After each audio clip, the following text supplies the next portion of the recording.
I play the Soup Nazi on. No, Jackie all day, every day. Jackie Giles. And yes, I'm the one with the real mustache. Seriously, the first time I met him was when we were doing the finale, and they had, among many other things on the set, they had a cappuccino bar. And I'm standing there trying to get a coffee, and he's next to me, and he's like looking at me, just grinning, because he knows who I am, but he didn't have the mustache. So, I'm kind of thinking, like, why is this guy, like, hiding a laugh, And finally, he just goes, Phil Morris. And I went, oh, my God, the mustache is fake. Yeah. It looks so real. Groucho Marx always said a fake mustache is funnier. Yeah. and it is, for sure. So how y'all doing? What's up? Good. Enjoying the show? Any questions? Stuff you want to ask? Anything in the... you want us to start talking? Yeah. Okay. Yes. How many episodes were you? He was in two, and the finale. There was one plus the finale. Yeah, but I only had like 20 seconds in the finale where he was the finale, so a little daunting. A full-fledged Jackie Giles.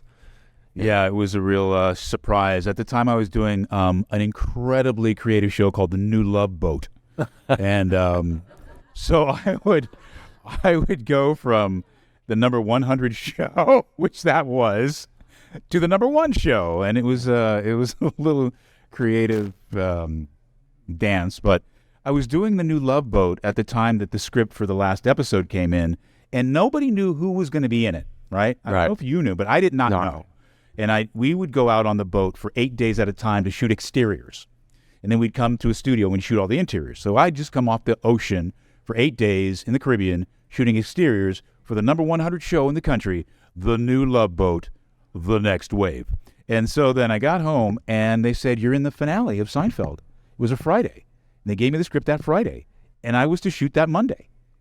And they wouldn't let us keep the scripts. No. We had to turn them in every night, and I had a lot to do. And so I'm reading the script. I'd just gotten off the ocean, and I'm reading, and I start sweating. Because I'm like, Jackie is all over this show.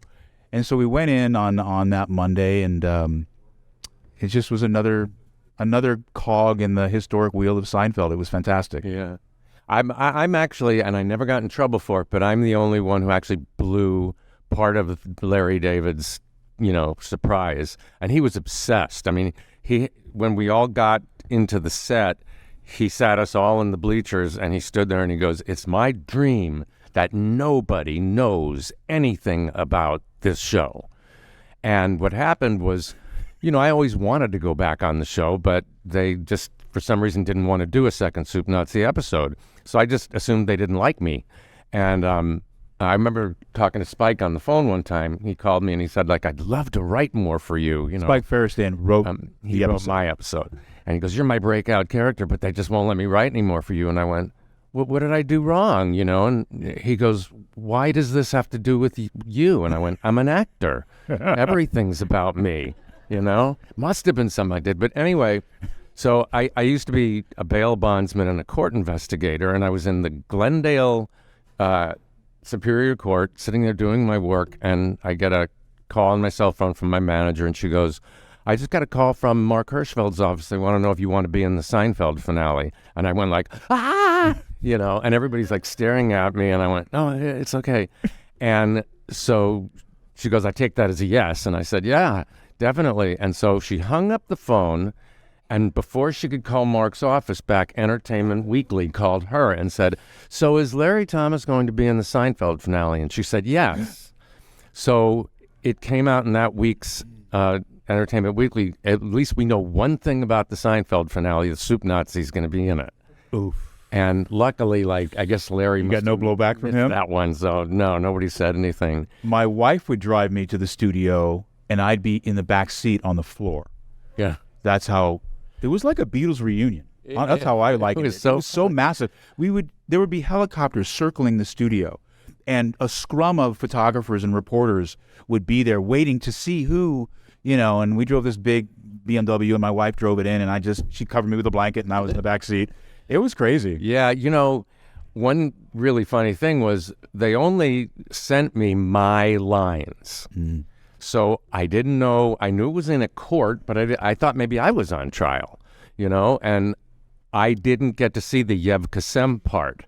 So the first day of my shooting is when we went to Warner Brothers to shoot the exteriors, like I was serving soup. Oh, right. Yeah. Breakfast. The B-roll. And we parked across the street in a lot, and then they had these vans with no windows. And so I rode across the street with Grace Zabriskie, who played Susan's mom. And they had like a wagon train kind of thing of honey wagons, which are those little dressing room things.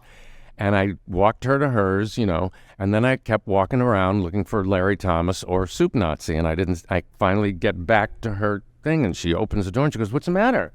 And I said, "Oh, I think they forgot a dressing room for me." And she goes, "What?" And she grabbed me and just marched me over to the AD. And she goes, "Did you forget Larry's dressing room?" And they go, "I hope not." And they went and talked to Larry and came back and said, "It's this one." And it said Yev Kasem on it. And I said, "Who's Yev Kasem?" And she goes, "Apparently you. That Larry named you." So we knew, but I had this idea. I thought, well, if I'm on trial, I want to do the Captain Queeg thing with the ball bearings, when he's going insane on trial. And so I went and got like these two giant ball bearings from a machine shop. And so we're on the set figuring out what's really going on. And I was talking to O'Hurley, and I went, "Well, since I'm not on trial," and I pulled him out, I said, "I don't think this will work." And he goes, "Oh, I don't know. I'd go and ask Larry." So I went over to Larry David, and I just went, "Larry," and I pulled him out, and he goes, "Too much." That's how he was. And then years later, I went on the Kramer reality, reality tour, and he shows this old videotape of Larry on the Richard Belzer show with Larry with dark curly hair. And he's doing a routine that later became the contest. He's on trial for being caught by his mother, and he plays every part. Wow. So he plays the lawyers, he plays his mother, he plays himself. And in that thing, he pulls out the ball bearings, does the Captain Queeg thing. So he was aware, he knew that where you were going. I pulled those out of my pocket. He had already done it. Right. Yeah, been there, done that. Too much. But yeah, he was like that. He was very much like he would be like the guy who would say, I would say the line like, "You people in the cheese," and I'd pick up the thing, right? And I'd be picking it up on my line. He goes, "No, pick it up, then say the line, then put it down." I call him the mathematician. "You people with the cheese." Yeah. And it would just make it, you know what I mean? He is a comedic genius. Yeah. So we'll just keep talking about the last episode until somebody raises their hand. I was doing the New Love Boat, right? Number 1,000 in the country. And that was my day job. So I'm working 12 hours on that show, leave the Valley set that we were working on, come to the courtroom set where you guys were all sitting. And you were waiting for me to show up, right? So they've been shooting whatever they're shooting all day. And then their schedule was, well, Phil comes in at 7 o'clock at night because he's working this number 1,000 show. So I came in one day. Everybody's there. Every time they saw me just as Jackie. They never saw me as me. That's why he didn't know me in line, right? So I get there, and it's on me. And we do the rehearsal, and I say my first line, and I have a picture of it, and everybody falls out. And the picture of me is, I'm turning around to them, and I go, "I missed y'all too," because I'd been gone all day, and they were waiting. So it was great for me. It was like a coming out party for Jackie. And you got to be in bed with Terry Hatcher, which is well, they were real, but and spectacular. Little kids are here. I actually have your Love Boat story beaten away. I was trying to get an acting job, and I was actually being threatened by my acting teacher to get a job in like 6 weeks or be kicked out of class. And so I was fanning out in every direction. So on Monday, I had an audition for the Power Rangers.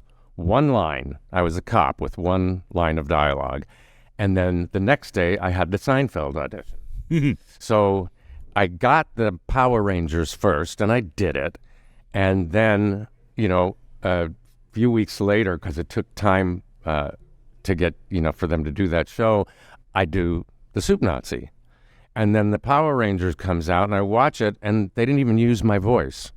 It's like me saying to these kids, okay, get in the car, and it's like, and that's the job that actually got me not kicked out of class. But of course, Milton, my acting teacher, he really wanted the story to go that, I threatened this guy to kick him out of class and he got an Emmy-nominated job, So it's not really true history. But did you get nominated for an Emmy for Soup Nazi? I did. You know why I couldn't get nominated?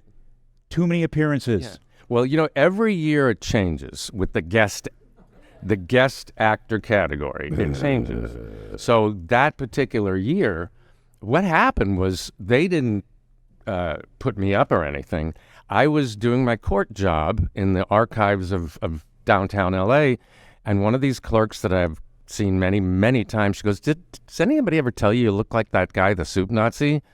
And I said, that was me. I'm an actor. This is just my day job.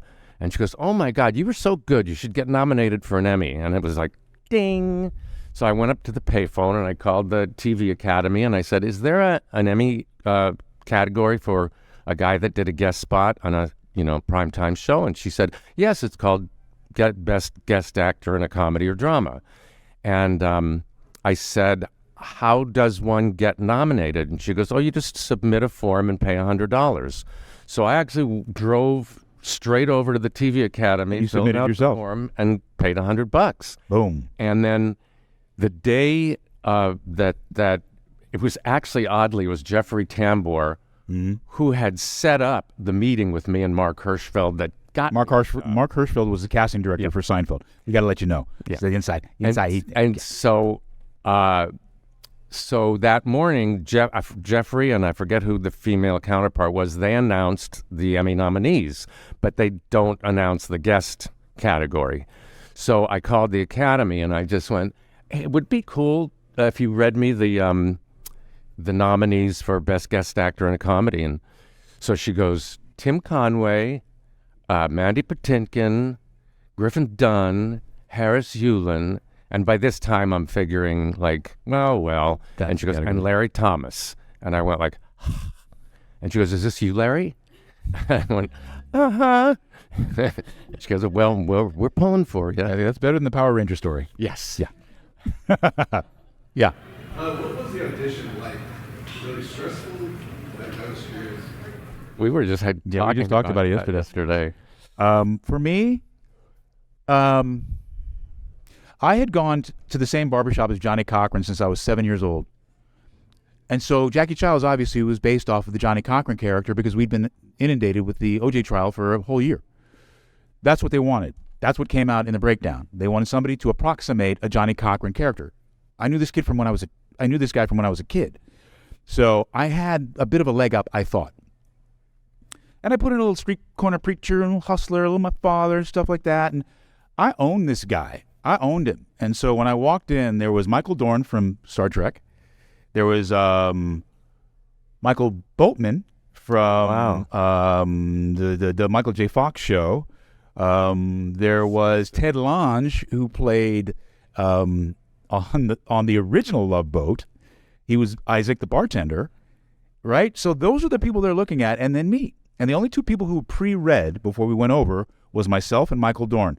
I got about 3 words out, and Mark Hirschfeld said, "You're cool. Let's go." So we walked over looking like the Motown Mafia because we were all wearing black suits, all black guys in black suits, look like, And we went over, and there's Jerry's Mexico blue turbo Porsche parked in front of a fire hydrant, which was his thing. He'll park it anywhere, doesn't care. We'll pay thousands of dollars in tickets, doesn't care.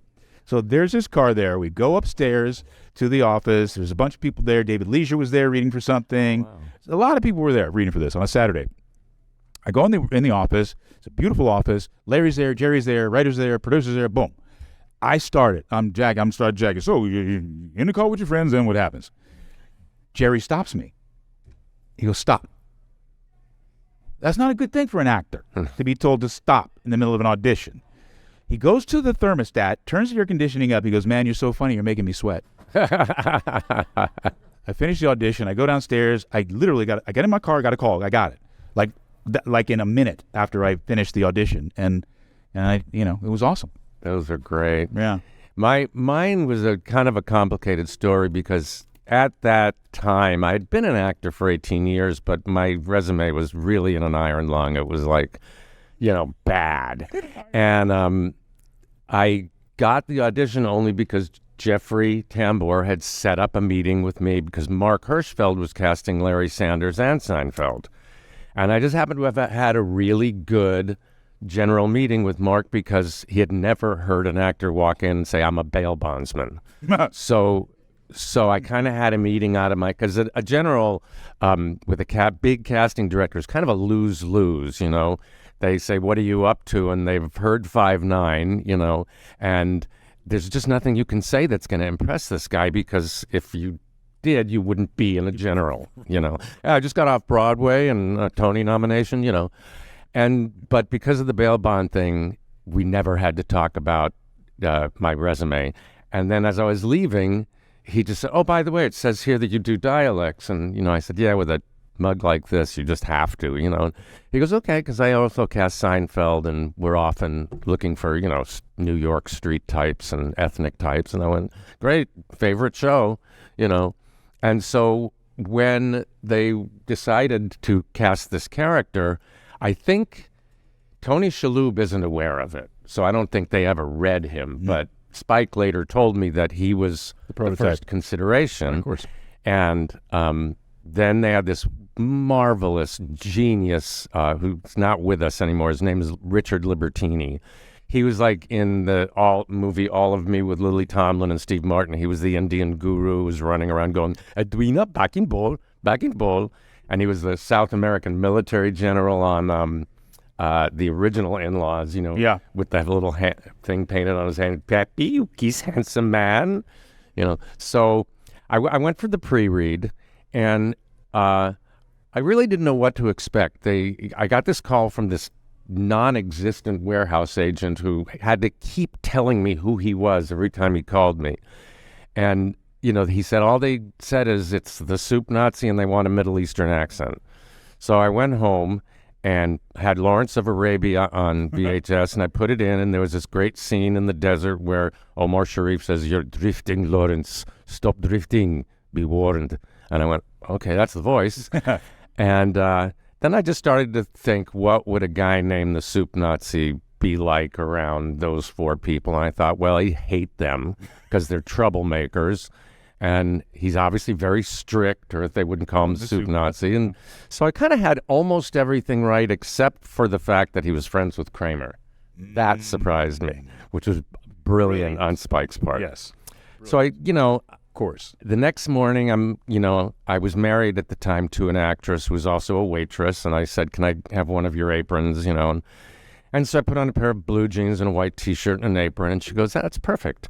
And I'm looking in the mirror, and she goes, what? And I went, I'm just getting this really weird idea, and I think I should stop now before I screw myself out of, even a callback. And she goes, what is it? And I said, an army uniform.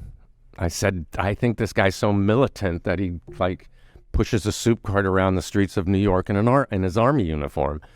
So I had an army shirt and some green pants, and I mocked it up. I hadn't shaved in a couple of days, and she goes, one more thing, and she goes into her closet and she pulls out a beret. She puts this beret, and we're just both standing there going because, in 1995, other than Princess Di, I think Saddam Hussein was the only beret wearing. More covers of more magazines than anybody. And I looked exactly like Saddam, and I'm going she goes, what? And I go, do I have the guts to go in there like this? And, I said, if it doesn't work, I'm going to go down in flames, And so I went in like that, and Mark's assistant was Brian Myers, who later cast Just Shoot Me. And I walked in, and, he goes, okay, well, Mark says you do the dialect, so let's just do it. And I went, wait, and I had the beret in my back pocket. I said, wait a second. And I put the beret on, and he just started chuckling, And so we had the first 3 scenes out of 6.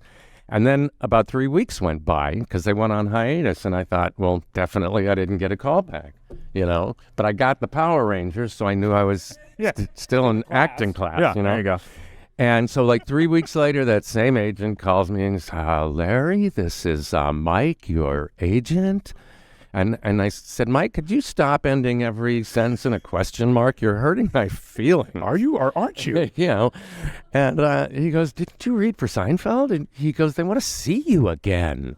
You know, same question mark. It's, Yeah, exactly. You know. You're so surprised. You're supposed to be my supporter. Yeah. So I go, and I didn't know you couldn't drive on at that time. And so the guard says, you got to go park on the street, you know. And so I ended up being about 5 minutes late. And I get up there to, you know, producers 5 and go upstairs, and there's Richard Libertini. And I'm going like, what, is this a joke? I mean, am I being punked? What am I doing here, you know? And so Mark, just before I could even sign in, Mark comes out and goes, oh, good, you're here. We're waiting for you. So he drags me into this room, and there's like all these people lining the sides. And at the end are the dueling desks with Jerry and some guy with curly, gray, balding hair, you know, which was Larry, but nobody knew what Larry David looked like at the time. So Jerry goes like, hey. And Sherry North, who ended up finally playing Babs Kramer on the show years earlier in a workshop, had said, you're a character actor, always go in character, you know. So here I am in the Army uniform, and this guy that's in my living room every Thursday night, you know, just goes, hey. And I just went like, and, you know, so Mark goes, okay, you know, you're going to read with me. And he just hands me a stack of paper. And I went through the first 3 scenes, and Jerry is cackling like, I mean, I almost wanted to stop and go, excuse me, I'm trying to act here. You know? Don't interfere with my work. He was laughing so hard. And then all of a sudden I realized at the end of the 3rd scene that there's still this much paper. And I'm going like, oh, God, I've never seen the rest of this. But he's laughing so hard, there's no way I'm going to stop. And Right. at the time, my vision was good enough, so I just read the next 3 scenes just ice cold off the paper. Jerry kept laughing. So then, you know, it's over. I start to leave. Mark goes, don't leave, just wait out there. So while I'm waiting, I hear him cast the 2 Armour thieves, Ewell Vasquez and John Paragon, and tell them, be on Soundstage 9 at 1 o'clock. So now I've got this bit of knowledge I probably shouldn't have, which is if they cast me, they got to do it like right here and now. And so I go back in, and Jerry goes, you know, it was really funny, man, but I don't understand why your character's so mean. So can you, like, you know, be a little nicer at some points? And I'm thinking, no, it doesn't make any sense. But I tried it, all 6 scenes. I couldn't imitate it for you now if I tried, and nobody laughed once. 6 scenes in a comedy, not one, I could hear the crickets. And so I start to walk out, and Mark goes, don't leave. And it's like, why? I just completely blew it, you know. So I sit back down again, and I'm just sitting there thinking, what do they want from me, you know? Isn't this bad enough? And so finally Mark comes out, he goes, oh, we're having something of a conceptual disagreement in there. You can go home. And so at that point, I knew I didn't get it. So I went to that payphone behind Soundstage 9, and I called my then wife, and I said, you're not going to believe this. I was reading against Richard Libertini, and I think they liked me almost, but then I blew it. And she goes, well, you should celebrate that. And I said, yeah, I should, shouldn't I? I got to stop thinking this way. And so we were going to go out somewhere nice for lunch, and I start walking away, and my pager goes off, and it's this agent. And I go back to the payphone, and it's, Larry, it's Mike, your agent. And I went, yes, Mike, I know who you are. And he goes, you just got hired on Seinfeld. And I went, why? Yeah. And he goes, you got to be at Soundstage 9 at 1 o'clock. And Why? so I go and get a sandwich across the street, and I come back, and I walk onto the soundstage, and Jerry just beelines over to me, and he goes like, you know what, man? Forget about the direction I gave you. Just do what you did when you came in. For some reason, the meaner, the funnier. And I just thought, wow, I'm going to really like working for this guy. Yeah. You know? Yeah. I mean, if you knew the egos that go into some of these producers and stars, it's just, it was so refreshing. And it just took any nervousness sort of out of me for. But didn't you feel at a certain point? Here I'm asking the questions. Didn't you, Larry? Didn't you feel at a certain point that Soup Nazi was like a second skin? You know what I mean? Like Jackie for me is a second skin. Oh yeah, Right? Well, this is what we talked about yesterday. Was like sometimes you just see a character, you know, for whatever something is said in the script or whatever, but you just see it one way and only one way, and that's it. And that was the only way I saw it. So you guys talked quite a bit about the finale. I'm curious, what did you guys think? How did you like the way they wrapped up? I loved it.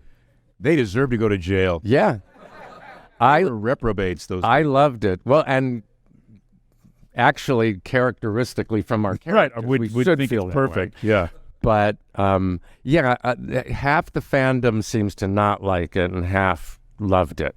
I loved it as a fan, and I think the secret, and we talked about this yesterday too, is I think like half the fans of the show never really admitted to themselves that these were like the worst 4 people in the world, At least in New York. you know, and.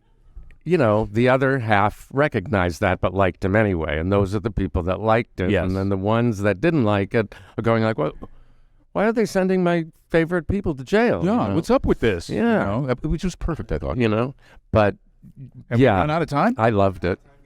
Wow. Boo. Yeah. One last question. Spider-Man. Thank you. Thank you. The best way to Not so for you. Best way to end this. Thank you guys. Thanks.